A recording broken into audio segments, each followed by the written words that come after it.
Je suis de retour.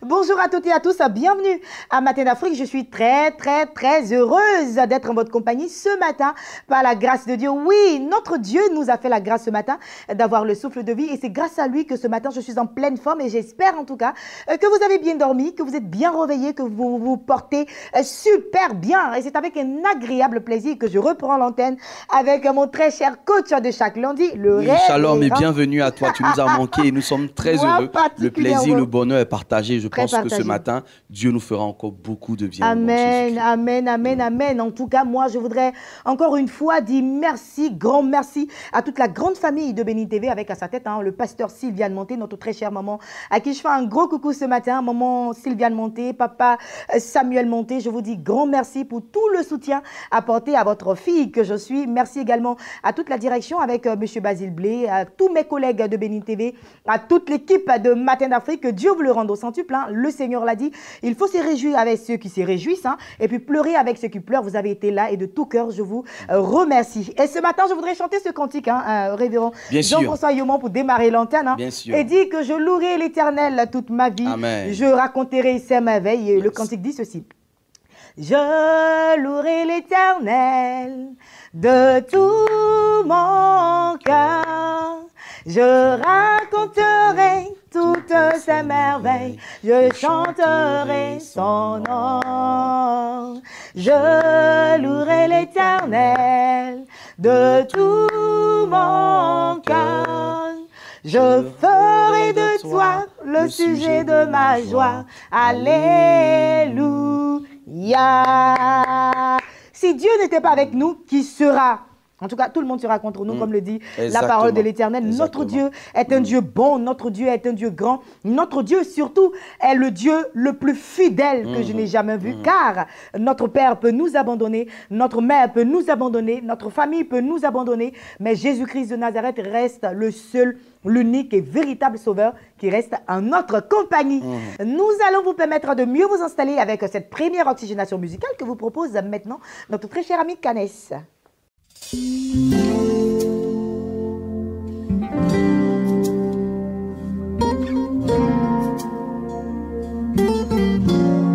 Alléluia.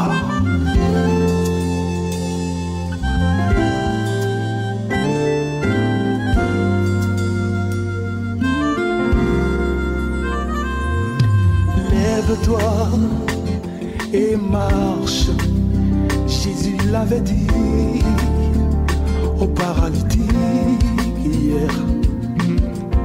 L'aveugle Bartimée recouvra la vue. Jésus et cette dame qui perdait le sang depuis 12 ans, quand elle l'a touché, elle fut guérie. Lazare était mort, mais tu dis qu'il dort. Jésus.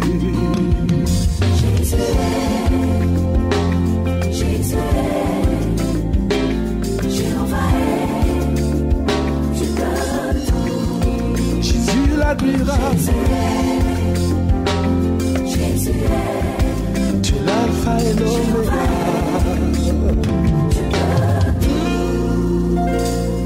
Frère, lève-toi. Ma soeur, lève-toi. Mais dans quelle situation tu te trouves tout découragé? Et connais-tu Jésus, l'alpha, l'oméga, le guerrier victorieux de l'âme céleste? T'es-tu dit aujourd'hui, Dieu m'a oublié? En vérité, Yahweh prépare ta délivrance. Lève-toi, proclame Jésus. Jésus, Jésus.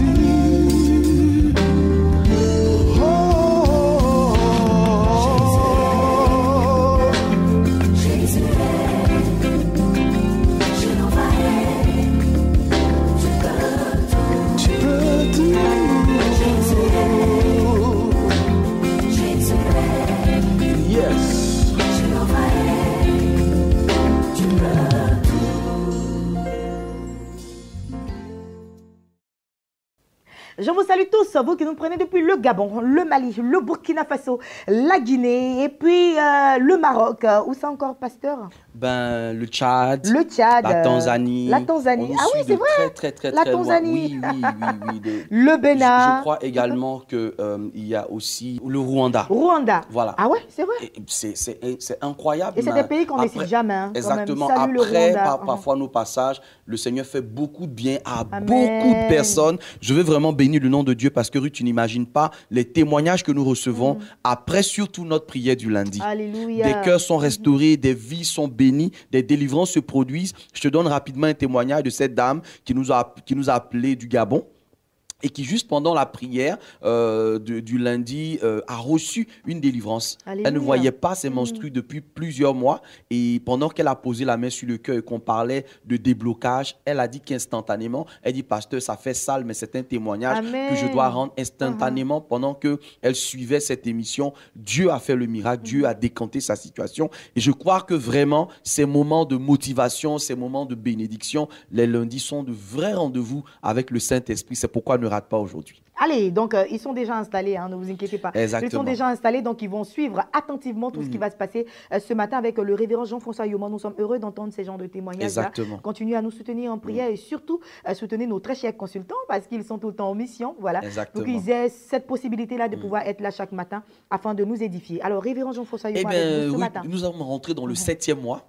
Le 7e mois qui est le mois vraiment de la contemplation. On contemple quoi? On contemple les œuvres de Dieu. Souvenons-nous qu'en 6 jours, Dieu a créé, n'est-ce pas? En 6 jours, Dieu a travaillé et le 7e jour, il s'est reposé. Quelqu'un pourrait dire, mais pendant 6 mois, je n'ai rien vu. Pendant 6 mois, rien ne s'est passé. Et je veux te dire que c'est pas parce que tu n'as rien vu que rien ne s'est passé. C'est pas parce que Dieu n'a rien dit que Dieu n'a rien fait. Amen. Donc ce 7e mois sera le mois où tu vas t'asseoir tranquillement et tu vas t'installer confortablement et puis admirer les œuvres de l'Éternel dans ta vie et dans ta destinée. Le mois dernier, nous avons parlé du défi. Nous avons vu comment relever les défis. Nous avons vu tellement d'aspects autour de ce thème majeur. Mais ce mois de juillet, nous parlons de comment affronter les différentes montagnes de notre destinée. D'accord. Alors, la semaine dernière, nous avons vu 2 montagnes spécifiques. La montagne à déplacer par la foi. La montagne, n'est-ce pas, à gravir et qui nous parlait de la persévérance, qui nous parlait du fait que Dieu place parfois des montagnes en face de nous, non pas pour que nous puissions les déplacer, mais pour que nous puissions cultiver en nous un certain nombre de valeurs.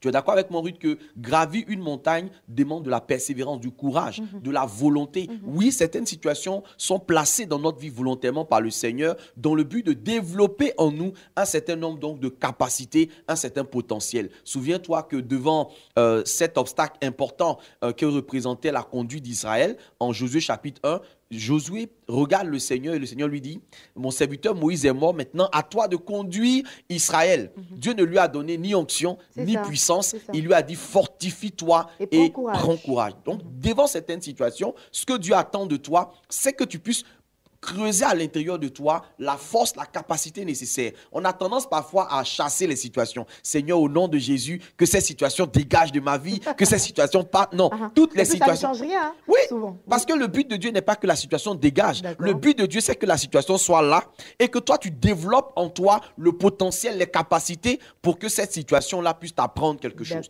Donc, il y a des situations qui sont dans nos vies pour nous apprendre quelque chose. Voilà ce qu'on appelle les montagnes à gravir. Et puis, les montagnes à déplacer, ça tout le monde sait. J'ai un problème, une situation qui ne me convient pas, dégage au nom de Jésus et la situation dégage. Mais nous allons voir ce matin une 3e montagne que nous allons appeler les montagnes, si tu veux, à contourner. Montagnes à contourner. D'accord, donc il y a des montagnes qu'on peut contourner. Exactement. Donc il y a des montagnes qu'on peut déplacer, il y a des montagnes qu'on peut gravir, sur lesquelles on doit monter, et puis il y a des montagnes qu'on doit contourner. Alors ces montagnes-là nous enseignent quoi? Lorsque nous lisons dans le livre de Deutéronome, chapitre 2, à partir du verset 2 et 3, Dieu s'adresse à Moïse et lui dit, vous avez fait assez longtemps le contour de cette montagne, maintenant prenez la direction du nord. Il s'agit donc d'Israël qui est arrivé dans le désert, Israël qui a cessé d'obéir à la voix de Dieu. Israël qui a commencé à avoir un coup raide, comme dit la parole de Dieu, qui a commencé à vivre dans la révolte et dans la rébellion. À cause de cette attitude, Dieu va faire tourner les enfants d'Israël combien d'années? Presque 40 ans dans le désert. Mais la vérité et la révélation, Ruth, c'est que Israël tournait autour d'une montagne. D'accord. Ça veut dire quoi? Ça veut dire que dans leur parcours, eux, ils pensent qu'ils avancent, mais en réalité, ils n'avancent pas. Ils tournent en rond autour de la montagne et ils font comme le soleil gravite autour de la terre. Eux aussi gravitaient autour de la montagne sans savoir que pendant des années et des années, ils étaient en train de faire donc le tour de la montagne qui n'avançait pas réellement dans leur vie. Et mais qu'est-ce que Dieu attendait d'eux autour de cette montagne? Un changement dans leur attitude, beaucoup plus de sagesse. Dieu attendait beaucoup plus d'obéissance, beaucoup plus de soumission. Donc Ruth, devant cette montagne à contourner, qu'est-ce que Dieu attend d'un chrétien? Qu'est-ce que Dieu attend d'une chrétienne? C'est que certaines situations sont placées dans notre vie, certaines situations sont encore là dans notre vie parce que Dieu veut que nous puissions apprendre de la sagesse. D'accord. Ruth, la sagesse manque dans la vie de beaucoup d'enfants de Dieu. Je vais te prendre un exemple très simple qui va nous aider à avancer. Tu sais, on chante très souvent ce cantique-là de 1 Samuel chapitre 2 où la mère de Samuel a reçu la bénédiction de l'Éternel. Elle chante « Mon cœur se réjouit en l'Éternel », n'est-ce pas? Et dans ce cantique-là, à un moment donné, elle dit « De la boue, tu retires le pauvre, de la poussière, tu retires l'indigent et tu le fais asseoir à table des grands. » Ça, c'est une très bonne révélation, n'est-ce pas? Dieu nous a tirés de la boue, il nous a tirés de n'importe laquelle des situations dans lesquelles nous étions pour nous faire asseoir à table avec les grands. Mais la Bible dit dans le dans Proverbes chapitre 16, à partir du verset 1, que lorsque tu es assis à table avec les grands, fais attention aux friandises qui sont en face de toi. Ah. Donc d'un côté, qu'est-ce que Dieu fait? Dieu va t'élever. Oui. Dieu va permettre la bénédiction dans ta vie. Dieu va permettre le mariage. Dieu va permettre le travail. Dieu va permettre une percée quelconque. Mais de l'autre côté, la même Bible te dit que quand tu es assis à table maintenant, quand tu as reçu l'élévation maintenant, il faut faire attention aux friandises qui sont en face de toi parce qu'elles peuvent constituer un danger pour ta vie et pour ta destinée. Ça veut dire qu'en général, nous demandons la bénédiction à Dieu. Nous demandons même les dons spirituels à Dieu. Nous avons reçu un ministère excellent à Dieu. Mais le problème, c'est que beaucoup n'ont pas demandé la sagesse qui va avec la grâce. Voilà. Vous savez, enfants de Dieu, à toute grâce dans notre vie correspond une dose de sagesse qui nous permet d'opérer, qui nous permet de manifester vraiment l'équilibre qu'il faut. Combien de personnes se sont mariées et n'ont pas brisé leur mariage faute de sagesse? Combien de personnes ont eu un travail, ont eu une opportunité, ont eu une bénédiction financière et ne se sont pas retrouvées dans des travers? Ruth, l'argent rend fou. Oui, bien sûr. Ruth, l'argent change les gens. Une chose est de demander quelque chose et puis une chose est d'avoir cette chose et de la maintenir. De la maintenir, mais on la maintient par la sagesse. Par la sagesse. Ça veut dire que l'onction attire, la puissance de Dieu attire, mais c'est la sagesse qui est en nous qui maintient ce que nous avons obtenu. Et beaucoup de personnes ont brisé par leur propre erreur, par leur propre manque de sagesse, par leur stupidité, n'est-ce pas? Par leur caractère insensé, les bénédictions et les grâces de Dieu dans leur vie et dans leur destinée. Ruth, voilà ce qui se passe. Lorsque parfois, en tant qu'enfants de Dieu, nous n'avons pas cette sagesse nécessaire, nous commettons des erreurs très graves. Je donne un autre exemple. L'apôtre Paul s'adresse aux chrétiens de Corinthe dans 1 Corinthiens chapitre 14 et chapitre 15 et il leur dit « Je parle en langue plus que vous tous. Mais même si j'avais la possibilité de dire 1000 mots en langue, je dirais un seul mot par l'intelligence. » Donc ça veut dire qu'à chaque étape de notre vie et de notre destinée, en tant qu'enfant de Dieu, nous devons savoir que ce qui est important pour Dieu, ce n'est pas ce qu'il nous donne, mais c'est ce que nous faisons de ce que Dieu nous a donné. La vérité, c'est que beaucoup comme Saül ont reçu la royauté. Au moment où il ne s'attendait même pas à recevoir la royauté, Saül a reçu la royauté. Il est devenu roi. Mais une fois devenu roi, il n'a pas demandé la sagesse qui va avec la royauté. Et nous allons voir Saül commettre une série d'erreurs dans la royauté au point d'en arriver à la déchéance. Mais en face de Saül, nous avons un autre roi du nom de Salomon. Mais Ruth, regarde ce qui se passe dans la vie de cet homme. Il a hérité la royauté de son père David. Mais le seul problème dans le cœur de Salomon, la seule prière, la seule demande que Salomon va faire à Dieu, alors que Dieu se révèle à lui pendant la nuit, après l'offrande qu'il a fait sur la montagne, le Seigneur lui dit, dis-moi ce que tu veux que je te donne. Aujourd'hui même, je te donnerai. Combien d'entre nous ne demanderaient pas une voiture, une maison, un bateau, un avion? Qu'est-ce que tu demanderais à Dieu, Ruth? Tu te rends compte, Dieu apparaît dans ta vie, il te dit, ma fille Ruth, j'ai vu tes pleurs, j'ai vu tes larmes, dis-moi ce que tu veux. Ben, c'est sûr, hein. Salomon aurait pu demander la richesse, il aurait pu demander la gloire, mais Salomon n'a pas demandé ces choses. Il a demandé une seule chose à Dieu. Il dit, accorde-moi la sagesse pour que je dirige le peuple que tu m'as donné dans la droiture, afin que ce peuple atteigne sa destinée. Ceci est extrêmement important pour une femme qui m'écoute en ce matin de lundi, et que tu puisses dire à Dieu, Seigneur, c'est vrai, je suis en train de prier pour le mariage, mais je vais m'arrêter un peu. Amen. Pour que tu commences à me donner la sagesse du mariage. La sagesse qui va faire de moi cette femme dont la Bible parle dans Proverbe 31. Cette femme sage. Car la Bible dit que la femme sage bâtit sa maison. Mais l'insensé, qu'est-ce qu'elle fait? De ses propres mains rudes. Ça veut dire que par son caractère, par son mauvais comportement, par sa mauvaise façon de se comporter, elle va renverser véritablement la bénédiction que Dieu lui a accordée. Ce matin, je veux te dire que cette montagne qui est en face de toi ne se déplacera pas.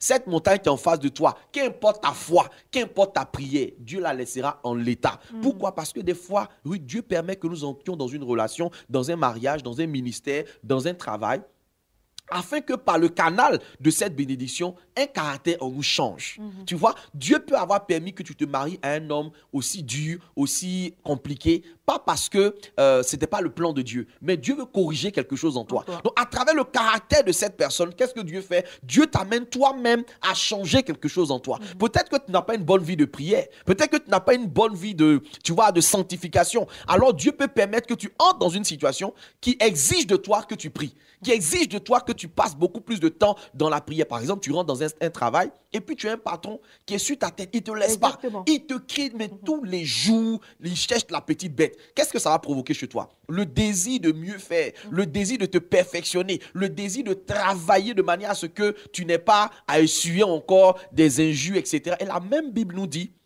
que vous aurez des maîtres, vous aurez si on traduit dans la version actuelle, des boss d'un caractère difficile, mais Dieu ne nous a pas demandé de prier qu'ils changent. Dieu dit que nous devons pouvoir leur obéir et faire le travail qu'ils attendent de nous, afin qu'il n'ait aucun reproche à nous faire sur notre foi. C'est-à-dire que tu es chrétien, tu es quelque part dans une entreprise. Et je termine par là. Tu es chrétien, tu es quelque part dans une entreprise.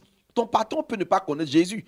Ta patronne peut ne pas connaître Jésus. Mais ta manière de te comporter, ta façon de faire ton travail, ta manière d'aimer ton travail, le résultat que tu apportes peut créer la différence. Amen. Je le dis à beaucoup de chrétiens. Esther a épousé quelqu'un qui n'était pas chrétien. C'est ça. Le roi qu'Esther a épousé n'était pas chrétien. C'est le seul livre d'ailleurs, le livre d'Esther est le seul livre d'ailleurs où on parle très peu de Dieu et très peu du nom de Dieu.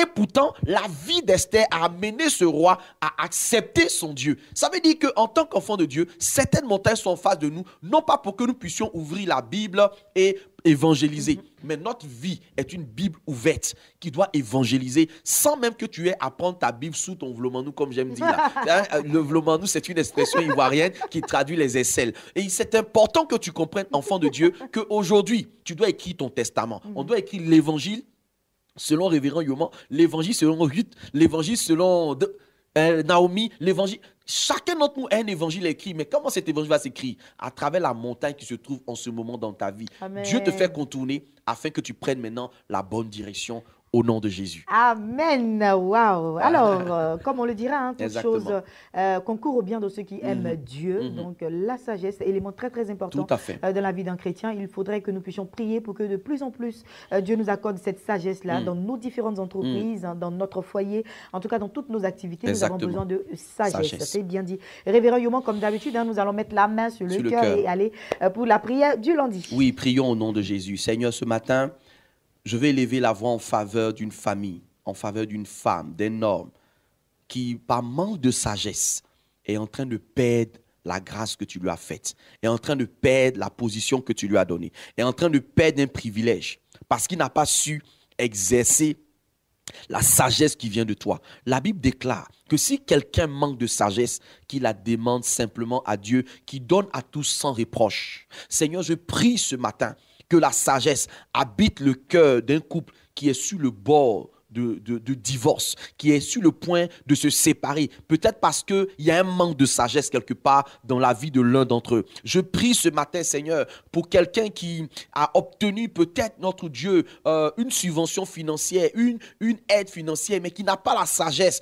de gérer les ressources qui sont entre ses mains et qui va se retrouver encore dans la disette et dans la pauvreté. Je prie que pendant qu'il entend ma voix, pendant qu'il entend cette prière, que la grâce de Dieu se manifeste dans dans sa vie au nom de Amen. Jésus. Seigneur, je veux prier pour un serviteur, pour une servante de Dieu qui peut-être par manque de sagesse est en train de casser le ministère, est en train de briser l'œuvre de Dieu. Je veux, Éternel, que tu restaures son ministère en lui accordant la sagesse qui vient de toi. Seigneur, ce que tu as fait avec Salomon, tu es capable de le faire dans la vie d'une personne qui est connectée ce matin.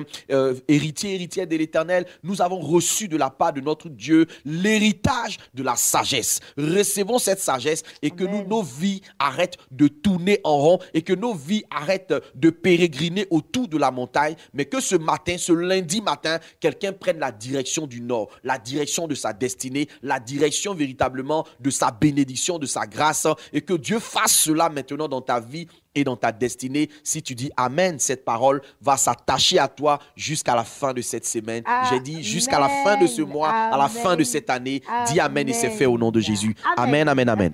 Merci beaucoup. Révérend Jean-François Youmon, Amen. coach de chaque lundi, qui nous aide en tout cas à booster notre foi, et qui nous aide également à apprendre des choses qui nous font énormément de bien, comme ce matin d'ailleurs. Nous devons prier le Seigneur et chaque jour lui demander la sagesse dans tout ce que nous entreprenons. Homme de Dieu, passez une agréable journée, une semaine très bénie. Amen, je reçois. Et puis, nous allons marquer une transition musicale. Agathe Julie Yapo, nous allons y aller avec Elkana le béni. Un peu de chaud ne nous ferait pas de mal. On revient juste après sur ce plateau.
Allez, retour sur ce plateau. Et puis, bien entendu, nous sommes un peu de bonne humeur aujourd'hui quand même. Oui, un peu de bonne humeur. Et là, nous sommes en train de nous souvenir des bons moments de Béni TV. Et l'un des bons moments de Béni TV, ce sont les vacances. Et justement, nous sommes en vacances sur la chaîne des Bénis. Et Solfège, votre émission karaoké, revient pour votre plus grand plaisir. Nous en parlons, nous en reparlons, mais juste après ceci. Solfège.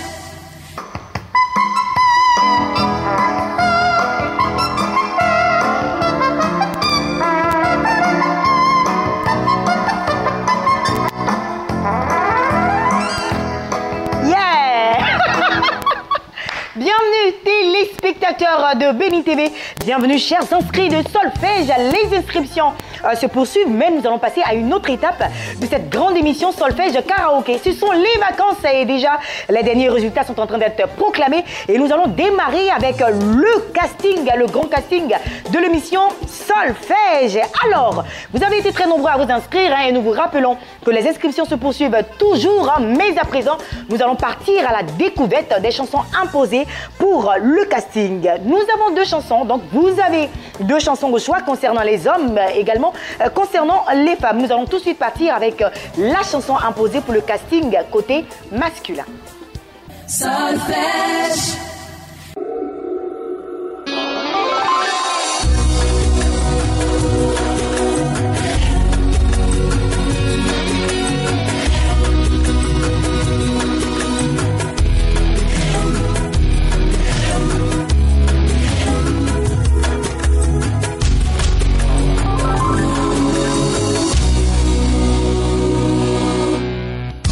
Regarde le ciel sans nuages. Regardez la mer sans eau. Marchez sur la terre sans sort.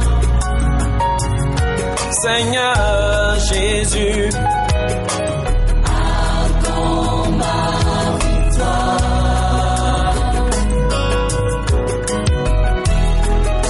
Une jeune dame m'a dit ceci.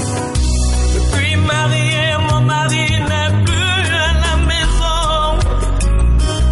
Je me retrouve seul avec les enfants. Je regarde devant moi, il n'y a personne. Seigneur Jésus, mon foyer est menacé, ma belle famille ne veut plus de moi. J'aime encore mon mari. Seigneur, je souffre encore, mon Dieu.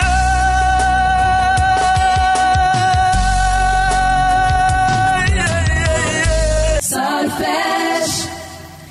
Voilà Boniface dans Accorde ma victoire. Je pense que c'est une chanson quand même très facile pour vous, chers amis de Solfège. Nous allons à présent aller à la découverte de la chanson côté féminin. C'est parti. Solfège.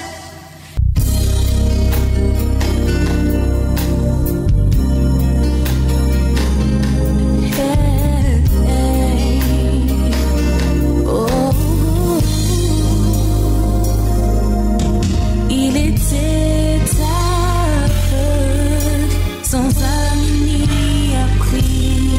Pour lui la vie était pleine de soucis. Mendier au bord de la rue était pour lui une routine. On l'appelait Bartimée, l'emmenait aveugle. Puis un jour l'on entendit des bruits venant de loin, disant que Jésus-Christ de Nazareth passait. Il voulut crier, mais on le retenait.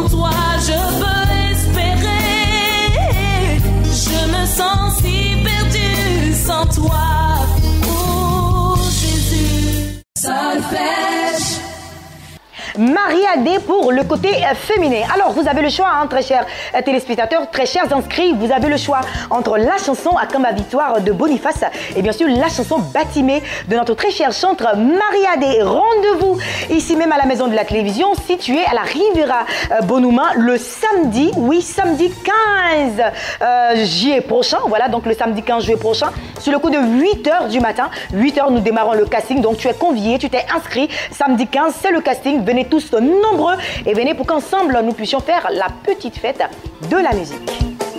Solfège.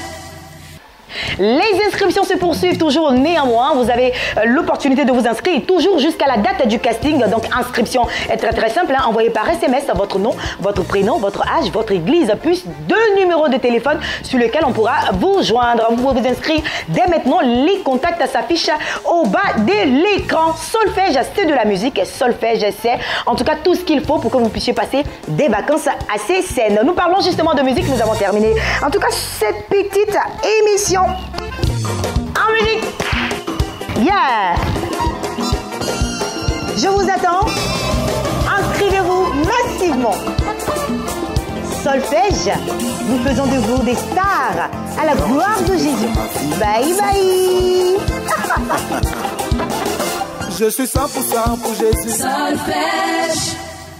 Voilà, retour sur ce plateau. Vous l'avez bien entendu, très chers téléspectateurs. Vous êtes nombreux à vous inscrire hein, et les inscriptions se poursuivent. Nous avons déjà presque 200 personnes qui sont inscrites pour ce grand concours-là et nous sommes très heureux de savoir que vous êtes nombreux et partout dans le monde entier à vous inscrire. Hein. Nous avons eu des appels du Togo, du Gabon, du Mali, des personnes qui sont à l'étranger qui voudraient également participer à Solfège 2017. Nous sommes heureux de vous recevoir et de vous accueillir et nous voulons encore porter à l'intention de tout le monde hein, que le casting aura lieu le samedi 15 juillet, donc samedi 15 juillet, ici même à la maison de la télévision Béni TV, 6 à la Riviera Bonuma, Carrefour Djedje Madi, c'est en Côte d'Ivoire. Donc vous qui êtes à l'étranger et qui voudrez également nous rejoindre pour le concours karaoké, il faut venir en Côte d'Ivoire et venir particulièrement ici en Abidjan, demander la Riviera Bonuma, Carrefour Djedje Madi. Samedi 15 juillet, ce sera les présélections et juste après, nous passerons aux manches éliminatoires comme ça a été dit. Matin d'Afrique s'arrête ici pour aujourd'hui. J'ai pris beaucoup de plaisir à être en votre compagnie. On sera encore ensemble hein, toute cette semaine. Je voudrais dire merci infiniment à Gad Julie Yapo qui a été à la réalisation de cette émission. Nous avons eu Honorine Adam, nous avons eu également Rebecca, nous avons eu Maman Distinguée, nous avons eu Monsieur Assis, nous avons eu Adsa Armel, nous avons eu Paul Corée. C'est toute cette équipe-là qui vous a servi avec beaucoup de plaisir, sans oublier mon homonyme Ruth. Voilà. On vous donne rendez-vous mardi, vous serez en compagnie d'Adrien Nao. Je serai là mercredi par la grâce de Dieu sur le coup de 8h et la rediffusion sur le coup de 10h. N'oubliez surtout pas, gardez le sourire. C'est thérapeutique. À mercredi. Ciao. J'ai respecté tous tes commandements. J'ai obéi à tout ce que tu m'as dit, mon Dieu. J'ai fait ma part, j'attends mon miracle. J'ai appliqué toutes tes lois. J'ai mis ta parole en pratique, mon Dieu, j'ai fait ma part et j'attends mon miracle. Hey, j'attends mon miracle. Hey, j'attends mon miracle.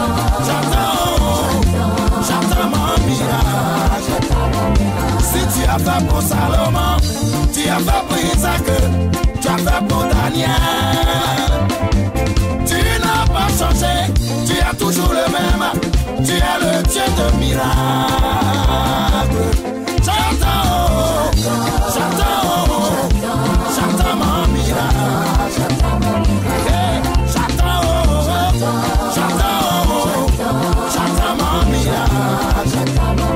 Je te suis depuis longtemps, je te sers depuis longtemps. Autour de moi les gens avancent, hey! Autour de moi les gens prospèrent. Moi j'attends mon miracle. Moi j'attends mon miracle. Hey!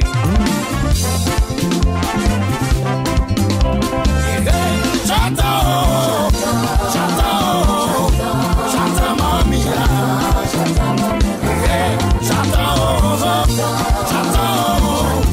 J'attends mon miracle.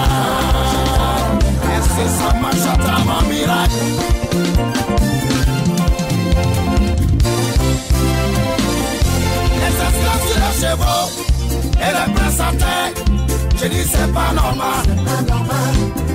Les esclaves sur les chevaux et les présentations. Je dis c'est pas normal. Hey, tu as